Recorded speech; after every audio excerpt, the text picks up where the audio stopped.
You have to walk over to the hangar. It's the tour, 1 o'clock. Luckily it was only 5 to 1 when we started walking over, and we're doing now. AC Tower. Right. I'll take a run at it for you. Oh, Royal New Zealand Air Force. Royal New Zealand. I just said that. Yeah, it's actually kind of nice. Because it's absolutely freezing outside.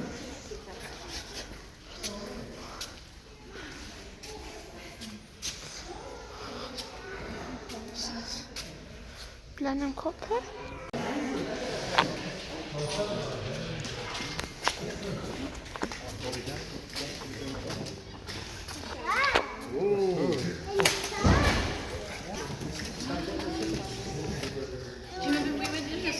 Right, do you want to come on down? If you'd like to come on down. Oh. Going so soon? What is something I said?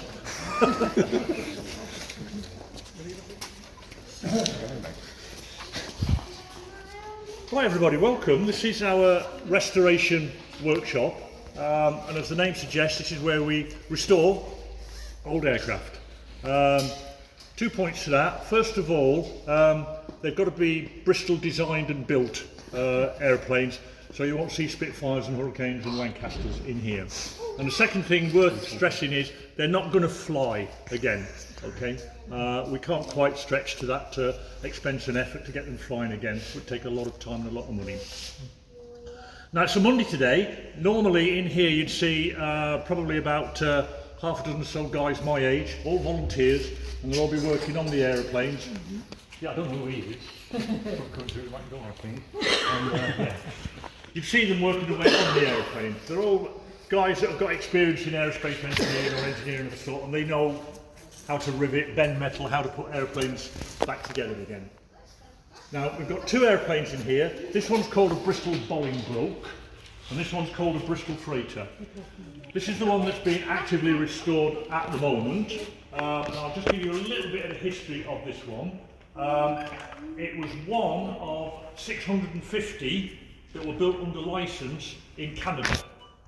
It's a Bristol designed airplane built under licence in Canada in the early years of the war. The Canadians liked the airplane so much, and it's aerodynamically and visually it's identical to a Bristol Blenheim Mark IV, which is this aeroplane here. Okay? It's a Bristol Blenheim Mark IV. Now the Canadians liked it and they wanted to use it as a maritime patrol aircraft, so they asked for a licence to build them in Canada, which was granted, and they built about 650 plus in a factory near to Quebec. This particular aircraft, serial number 9048, as I say, went into service in late 1941. She was first of all flying up and down the Atlantic coast looking for German submarines, and then she was flying up and down the Pacific coast looking for Japanese submarines. And then later on, when the Japanese threatened the Aleutian Islands, she went up to Alaska and she was flying up and around Alaska on patrol duties there. Later in the war, when better aircraft came along to fulfill that role, this aircraft, like others, was relegated to the training role. We know that it was a training aircraft because, if you look at it, you can see lots of parts of the aircraft. The original colour scheme is yellow, is bright yellow. Okay, or it was bright yellow. Okay, and that was typical of training aircraft in that period. So if you were there and you saw a bright yellow aircraft in front of you, it was a training aircraft, and you perhaps just gave it a little bit more room. You flew to one side of it for that. At the end of the war, there were so many aircraft surplus to requirements now that the governments just wanted to get rid of them. So you sold them off, and you could buy an aeroplane for a song in those days. This particular aircraft, 9048, was sold to actually a farmer in Manitoba who took it back to his farm, took the best bits out, all the bits that were useful to him around the farm, and then he left it in the field for about 25 years. Slowly just falling apart. It went down to California, where there was some hope that it might be restored, again, nothing was done with it, and it sat in another field for about another 30 years or so, just slowly deteriorating. Fortunately, the place in California was a place called Chino, which is quite warm and dry, so there wasn't any serious deterioration of the aircraft as a consequence of the weather. Trust found out about it and brought it back here in 2005 to begin restoration. Serious restoration really only began probably 3 years ago when this hangar became available to be the restoration workshop. Okay, so what do the guys do? Well, when it comes back, it's just in bits. It's like a big airfix kit, it's just in bits. So what they've got to do is they've got to start trying to identify where all these bits go. Well, wings are easy, wheels are easy, nose, pilot seat, engines around the corner. But then we've got things like this. Okay, now what do? That's easy. That says writing pad container. So that probably fixes on the side of the pilot's cockpit to keep his notes or his maps or his sandwiches in or something like that. We've got a bit like that. Well, window? It's a window. It's an access panel. Easy to identify. But what about this bit? And this is a bit that was in the back. Now, we know it was on the outside of the aeroplane because it's yellow. And the inside is probably primer colour. Okay, that might be a window or another access panel. Another window or access panel there. Another one there. But somebody's taken a set of tin snips and cut out a little bit there. Probably not a lot of use. The farmer could use it. Now, what we have got is, because we're the repository here of the archives, we've actually got the original drawings of the aeroplane. It says here, desperately trying to find the one. So there, for example, is an original drawing of the nose of the aeroplane. So that helps the guys to find out where a bit may go. Excuse me. So what they then do is, they start putting them back on. Now if you look at the leading edge of the wing there, on the right, see that bit there with the 3 holes in it, that's dull metal and yellow. That's original. That bit, I don't know the history, but there wasn't a bit there. It was either missing or it was so badly bent and twisted that it couldn't be used. So the chaps have made a new bit for it. So as you walk around the aeroplane, you'll see any shiny bit is probably a bit that they have made for the aeroplane. So when it's all done, they'll put it all back together and it'll go across, we hope, in the main hangar into the main exhibition hall as an example of a Bristol Blenheim Mark IV stroke Bolingbroke. And the reason it's called a Bolingbroke is because they built about 650 of this example, and it's essentially a Bristol Blenheim Mark IV.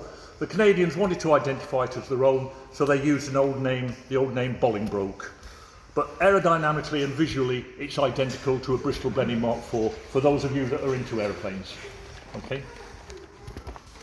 One question that is still being debated is what we're going to do, whether we're going to paint it or not. We don't have a paint shop here, and there's one side sort of says, yeah, paint it up to what it looked like when it was in service. Other side says, no, leave it as it is. Because if you go around, or when we go around that side, you can see on the side of the aeroplane the original markings, the original serial number that dates from about 1941. So one argument is leave it. That's what it looked like in its operational days. Let's just leave it. Okay, that's the Bristol Bolingbroke. Now this piece behind me, this is called the Bristol Freighter, and it's this aeroplane here. This is this one. When it was built, when it was rolled out of the assembly hall across the way there in 1954. Okay, it's one of a batch of 12 that was built for the Royal New Zealand Air Force. Served all her time down in New Zealand, and also saw a bit of time down in out in Southeast Asia in various conflicts that were going on out there in the 60s. As a general freighter aircraft, as you can see here. And again, this is the same aircraft, NZ 5311. As before, end of the war, end of her life, she ended up parked outside an airfield as a gate guardian until the new owners of the airfield said they were going to cut her up. The trust acquired her and brought her back here for restoration.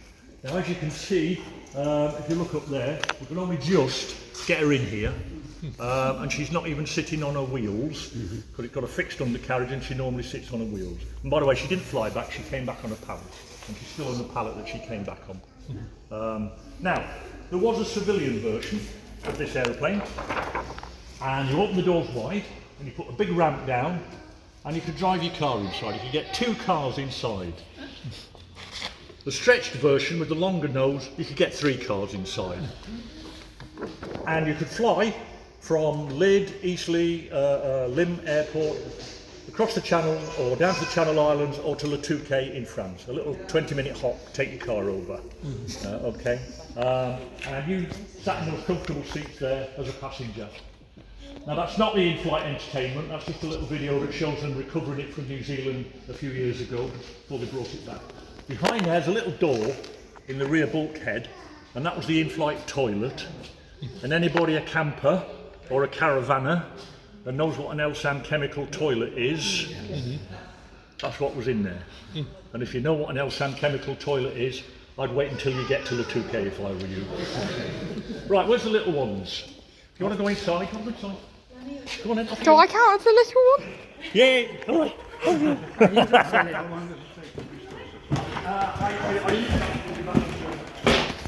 Somehow I count as the little one. Glass is shattered. Don't sit on the seat. They look comfy though. Back to the seats, the renders. Look, this is how they brought it on a big. So they found. Nothing actually, I reckon. But this is all the old markings. There's a debate if they want it kept like this. Aluminum, new. Wow, wool. Yeah, some wool here, not wool, wool. Hardwood, what's this? Canvas. There's no rubber there. Fabric, woolwood, mesh, fabric, polyester, copper, fiberglass. I hope you enjoyed this one. I've never been here. I've never even heard of this. But it turns out it used to fly to my local. So I hope you enjoyed. I'll see you next time. Bye.